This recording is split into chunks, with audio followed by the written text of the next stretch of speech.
이제 오늘 본문으로 들어가면 45절, 내가 너희를 아버지께 고발할까 생각하지 말라. 너희를 고발하는 이가 있으니 곧 너희가 바라는 자 모세니라.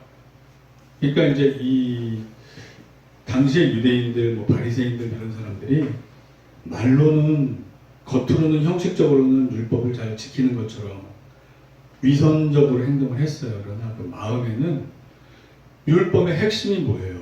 하나님 사랑, 이웃 사랑이잖아요. 근데 하나님도 사랑치 않아서 예수님도 분별 못했지. 이웃도 사랑하지 않았지. 저 세리와 창기와 같지 않음을 감사하나이다. 저는 일주일에 2번 금식하고 11조도 하나이다 그러면서 막 자기 잘난 거 하나님한테 자랑하고, 오히려 자기 이웃 돌봐줘야 되고 기도해주고 구원해야 될 저 이웃 창기와 세리는 배척하고 그랬단 말이에요. 그러니까 이웃 사랑이 없는 거예요. 껍데기만 잘 지키는 척했지 그 알맹이는 없었어요. 잃어버렸어요. 분실을 했어요. 정말 모세가 원하는 율법의 정신은 하나님 사랑과 이웃 사랑이었던 말이에요. 사실은 예수님이 다 정리해 주셨잖아요. 모세를 믿었더라면 또 나를 믿었으리니 이는 그가 내게 대해 기록하였습니다. 그의 글도 믿지 아니하거든 어찌 내 말을 믿겠느냐? 이게 이제 신명기에 나온 말씀이잖아요. 18장 15절을 보면 내 하나님 여호와께서 너희 가운데 내 형제 중에서 너를 위하여 나와 같은 선지자를 일으키니 너희는 그의 말을 들을지라. 즉 모세가 왕이면서 제사장이면서 선지자였어요. 근데 나와 같은 자가 또 나오면 그의 말을 들어라 그랬단 말이에요. 모세가 얘기했잖아요. 근데 이 바리새인들은 그렇게 율법에 정통하다 하면서 모세 같은 사람이 왔는데 왜 인정을 안 하냐고요. 그렇게 수많은 이적을 보여줬는데 왜 인정을 안 하냐고요. 모세보다 훨씬 더 많은 이적을 보여줬는데도 왜 믿지 않냐고요. 그거는 내 마음이 부패돼서 내가 하나님을 사랑하지 않고 내가 내 삶의 주인 돼서 진짜 내 삶의 주인이 될 하나님을 몰아내고 나의 자아, 나의 정욕이 주인이 돼서 살아가기 때문에 예수님을 받아들이면 자기네들 마음대로 살 수 없기 때문에 거절하고 거부한 거였어요. 그런 거예요. 예, 그렇습니다. 그래서 예수님이 말씀하세요. 모세가 너희를 고발할 거다. 그래요. 모세가. 예수님이 직접 고발하지 않으시고 모세가 고발할 거다. 그래요. 왜? 모세가 그런 말을 했는데 너네가 모세를 믿는다고 하면서 실질적으로 믿지 않았으니까.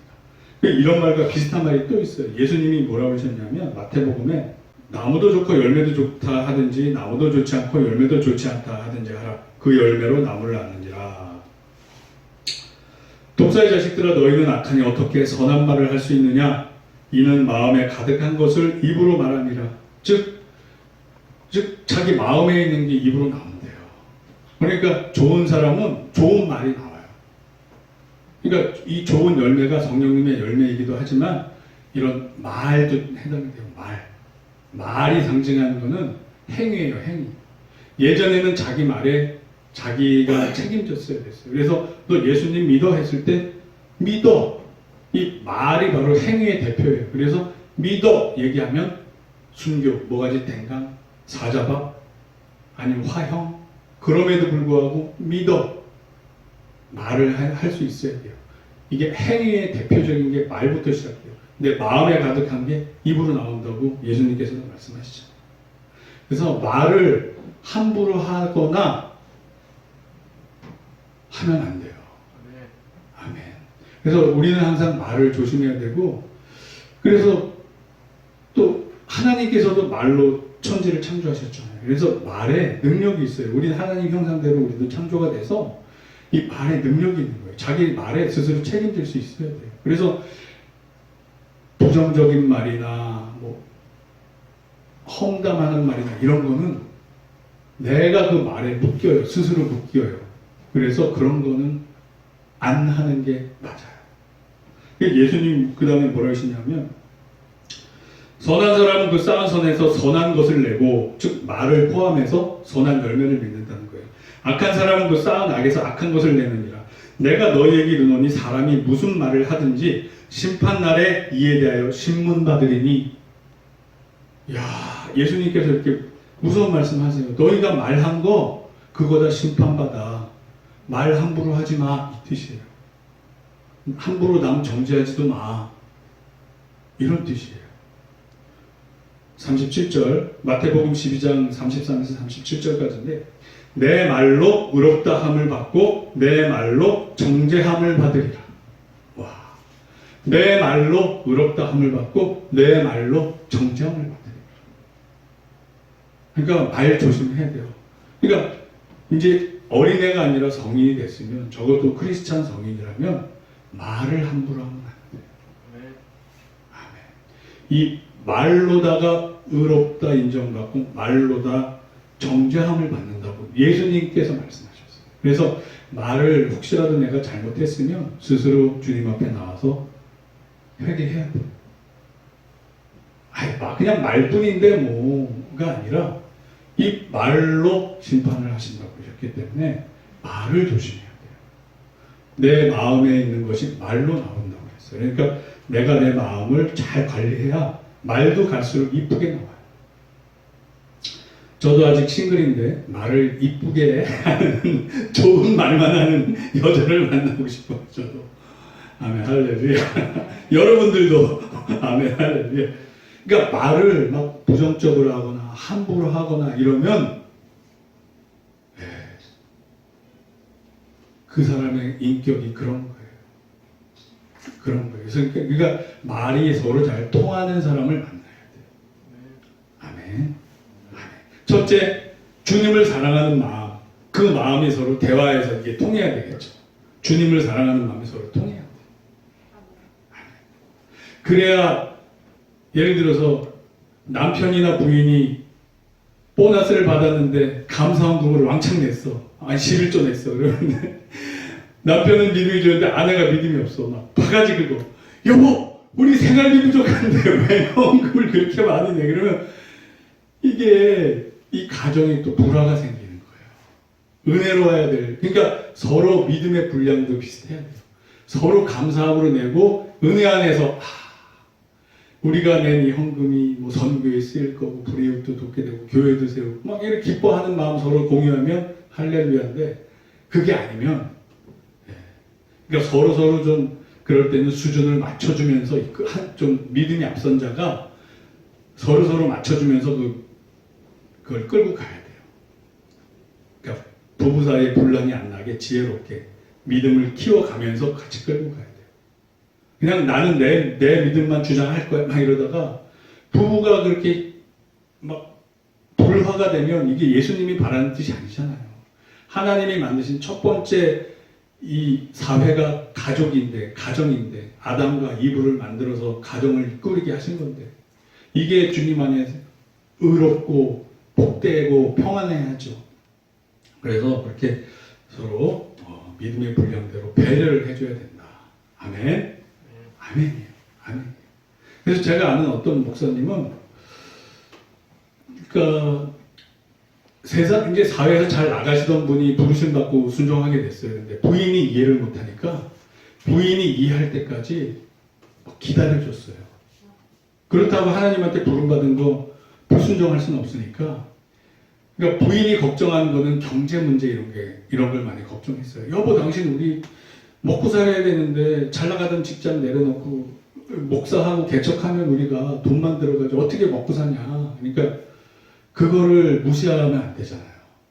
그러니까 그 부인을 배려해서 그 목사님은 이 공인중개사 시험 공부를 해서 공인중개사를 따고 공인중개사 사무실 차려놓고 자 우리 이걸로 먹고 살 수 있지 이제 나 교회 개척할게. 그리고 교회 개척했어요.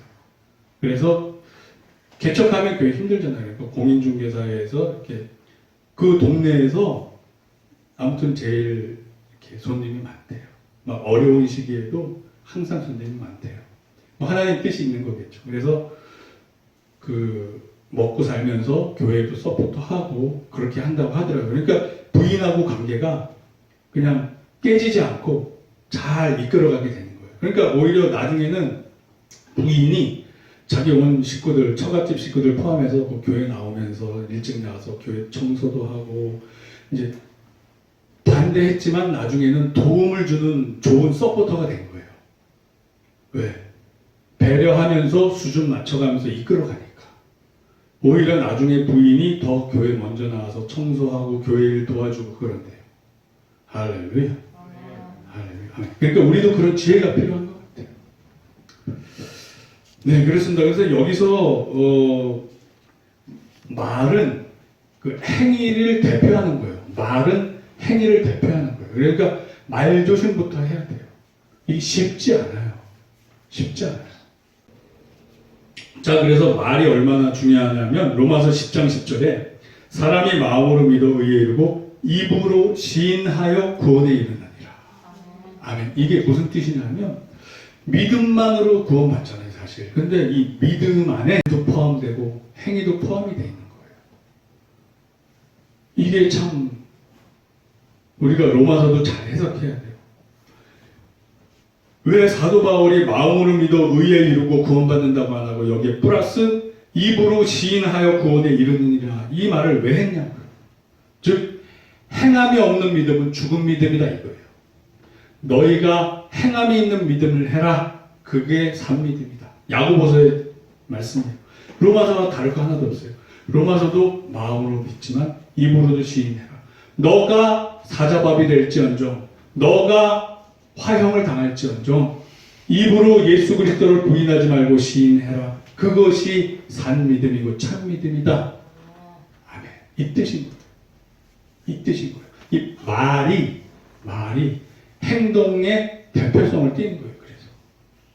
그래서 항상 말은 조심해야 되는 거예요. 신중해야 되는 거예요. 말이 바로 나의 정체성을 나타내는 거예요. 그러니까 예수님께서도 내가 바로 그로다 말로써 스스로 메시아됨을 선포하잖아요. 내가 바로 그로다. 아멘. 내가 바로 그로다. 내가 바로 하나님의 아들이시오. 너희들을 구원할 구원자시다. 이 뜻입니다. 할렐루야. 그래서 온전한 믿음은 이런 말과 행위, 순종이 포함돼요. 로마서 앞부분과 뒷부분에 그런 게 있어요. 제가 읽어드릴게요. 로마서 1장 5절에서 6절 보면 그로 말미암아 우리가 은혜와 사도의 직분을 받아 그의 이름을 위하여 모든 이방인 중에서 믿어 다음이 중요해요. 믿어 순종하게 하나니. 그러니까 믿은 다음에 그냥 끝이 아니에요. 믿은 다음에 순종하게 한대요. 이거는 행위가 주관되는 거예요. 그러니까 믿음이 행위하고 뚝 떨어진 게 아니에요. 그냥 붙어 있는 거예요. 내가 예수님을 믿으면서 죽음이 그 경각에 달렸을 때는 예수님을 부인하고 이거는 믿음이 아닌 거예요.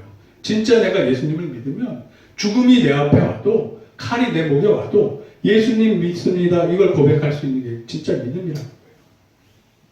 그러니까 믿음이 쉬운 게 아니에요. 믿음이 그냥 나 믿었어 땡 끝 이게 아니에요. 믿었으면 입으로도 시인할 수 있어야 되고 순종할 수도 있어야 돼요. 이게 믿음이에요. 로마서 말씀이 이래요. 이심칭의가 이 뜻이에요. 믿음 없는 행위는 아무 소용없어요. 율법주의 이런 건 소용이 없어요. 그러나 정말 믿음이 있으면 성령님의 인도하심에 따라 양심의 이끄심에 따라 순종을 하게 돼 있어요. 그러면서 그리스도의 장성한 분량이 충만하게 자라나는 거예요. 아멘. 저와 여러분들이 이런 예수님의 분량까지 자라남을 축원합니다. 아멘. 할렐루야. 그 로마서 이제 1장에 그랬죠? 15장, 16장은 인사장이고 15장에 보면 로마서 거의 마지막 장에도 똑같이 또 그렇게 사도 바울이 말씀을 하세요. 그리스도께서 이방인을 순종하게 하기 위하여 나를 통하여 역사하신 것 뭐 이렇게 쭉 나가요. 그러니까 믿음과 순종이 같이 가요. 믿음과 순종이 같이 가요. 즉 행함이 없는 믿음은 죽은 믿음이다. 로마서나 야고보서나 같은 맥락이에요. 근데 이제 루터는 그때는 종교개혁 초창기였으니까 또 성령님의 어떤 그 깨닫게 해주시는 거에 한계가 있었기 때문에 왜 그 수준에서 받아들일 만한 분량에 해당되기 때문에 루터는 로마서는 막 높이 올렸지만 야고보서는 지푸라기 서신이다 그리고 무시를 했어요. 왜? 여기까지 깨닫지 못했어요. 왜? 그 시대적 상황에서는 워낙 카톨릭이 행위를 강조하다 보니까 믿음을 강조하려니까 로마서에만 집중을 했다는 거예요. 시대적 상황이 그래요. 하지만 지금은 그게 아니죠.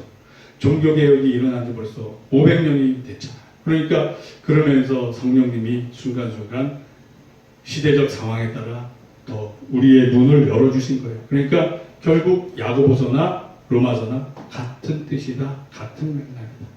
이게 되는 거예요. 아멘. 자, 그러면 이 믿음은 행함을 포괄하는 개념이라는 게 마태복음 7장 21절에 나더러 주여 주여 하는 자마다 다 천국에 갈 것이 아니요 다만 하늘에 계신 내 아버지의 뜻대로 행하는 자라야 들어가리라. 예수님 말씀이요. 아버지 뜻대로 행하는 자가 들어간대요. 즉 아버지 뜻대로 행하는 게 뭐예요? 믿음을 가지고 믿음 안에서 성령님의 인도하심에 순종하며 사는 삶. 그거예요. 그거. 예수님 말씀이니까 이거는 창조자의 말씀이니까 우리가 절대 무시하면 안 돼요. 그냥 무조건 믿음은 다 구원받았어. 나 천국이야. 그리고 막 그 다음부터 내 마음대로 막 사는 거 절대 안 돼요. 그건 순종이 없잖아요. 순종함이 없잖아요. 성령님이 내 안에 내주하시고 이끌어 주시면 거기에 순종이 가는 거예요. 아멘. 할렐루야. 우리 교회 그 성도님들은 아주 수준이 높아서 그냥 제가 말씀 다 그냥 스펀지처럼 흡수하세요. 그냥 다 아멘, 다 이해하고 다 받아들이세요. 그러니까 막 율법주의 막 이런 거 하고 혼돈도 안 해요. 왜? 믿음 안에서 하는 거니까요.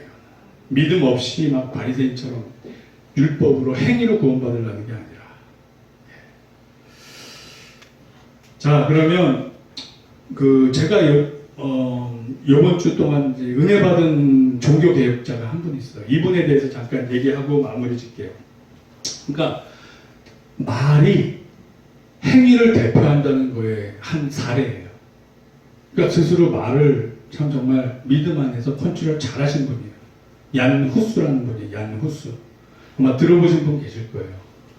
이 후스가 이 사람이 체코 분인데 이 사람 이제 보헤미아 지역이라고 그래요. 근데 보헤미아 말로 거위래요. 거위. 그래서 어렸을 때도 놀림을 받았대요. 야 거위야, 야 거위야. 이름이 거위인 거예요. 그 나라 말로 얀 후스. 근데 이분이 그 영국의 존 위클리프라는 사람한테 영향을 받았어요. 존 위클리프가 이 사람이 1300년대 14세기 사람이에요. 14세기. 종교개혁은 16세기에 일어났잖아요. 거의 150에서 200년 전 사람이에요. 이 존 위클리프가 성경을 연구해 보니까 지금 교황이 하는 말, 교회 성당에서 하는 말 너무 안 맞는 게 많아요. 막 교황 무호설, 그리고 뭐 면죄부 팔아서 돈 내면 천국 가, 연옥에 있다가 천국 가, 막 이런 게 너무 말이 안 맞는 거예요. 그리고 막 뭐 무슨 뭐 성모한테 기도해, 막 이런 것들이 너무 안 맞아요. 그러니까 그리고 정치와 종교가 교황이 정치까지 다 하니까 이건 아니다. 이건 아니다. 그러니까 그래서 존 위클리프가 당시에는 성경도 한글로 번역하면 죽어요.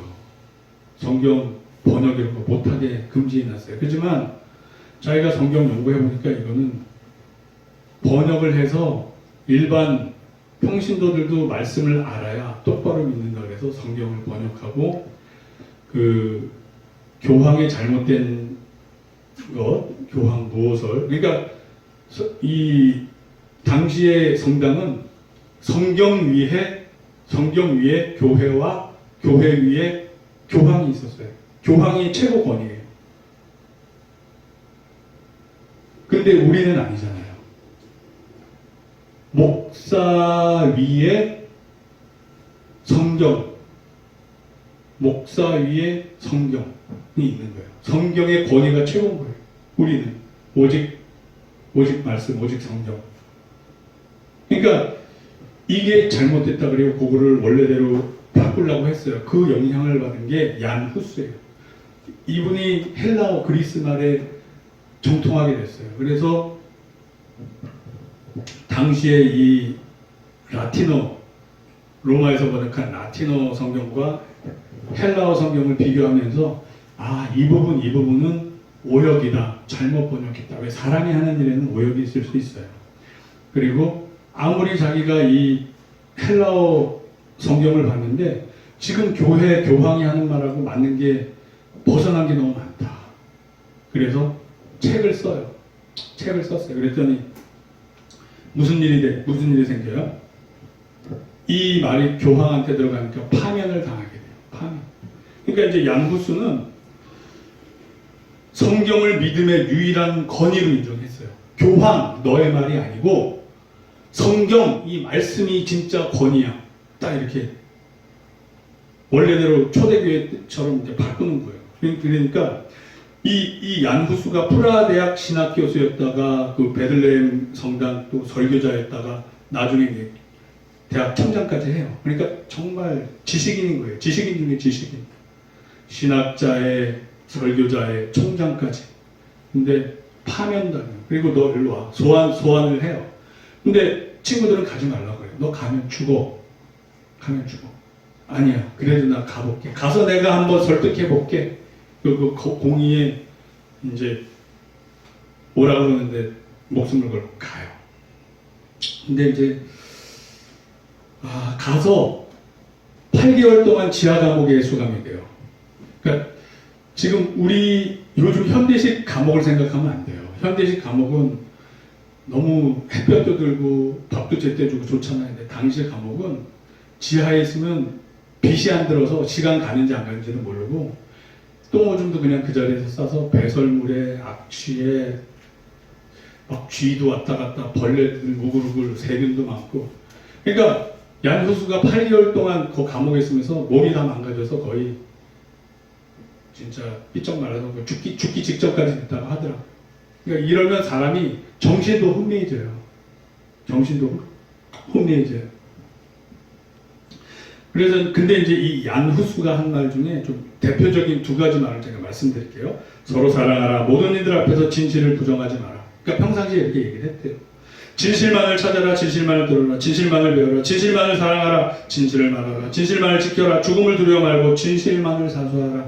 평상시에 이렇게 얘기를 했대요. 그러니까 이제 그런 상황에 갔을 때 그냥 자기 이 믿음의 소신대로 지키고 있는 거예요.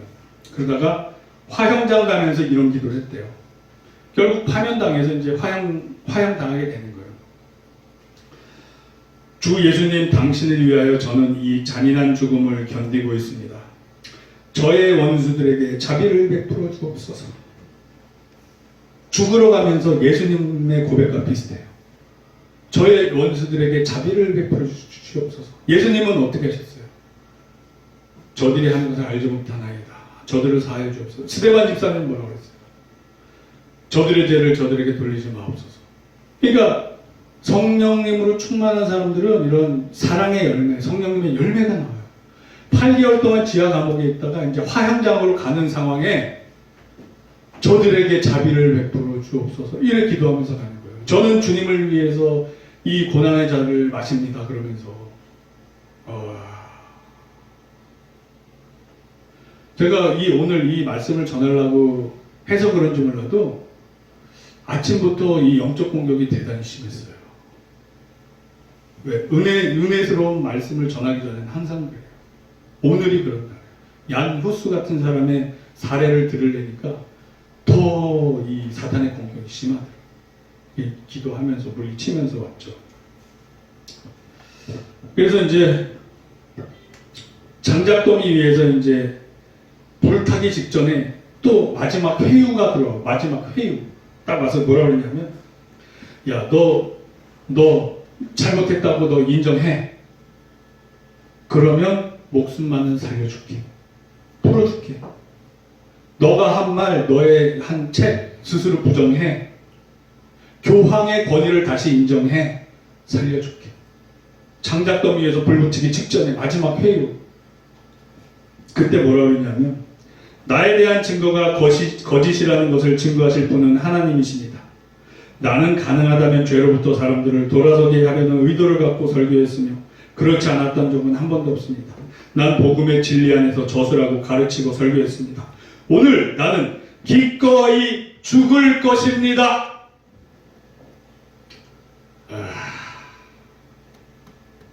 자기 말에 스스로 책임지는 거예요.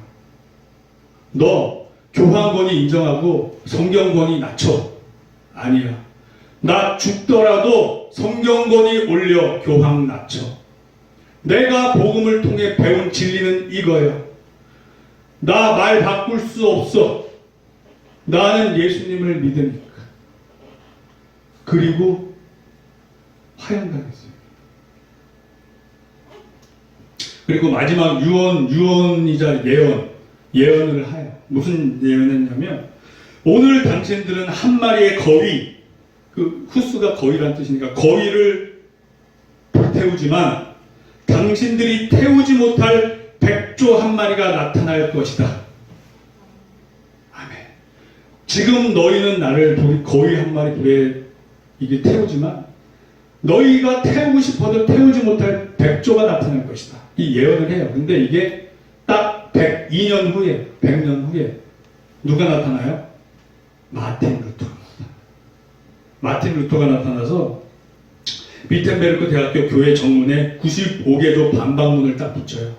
근데 이때는 시기적으로 금속 활자가 나타나서 구텐베르크가 뭐 이렇게 활자 개발하고 막 그래갖고, 그러니까 하나님이 살려주신 거예요, 마틴 루터는. 이게 이제 그 95개 조항이 누군가 그걸 적어서 활자로 적어서 전 유럽에 싹 퍼져요.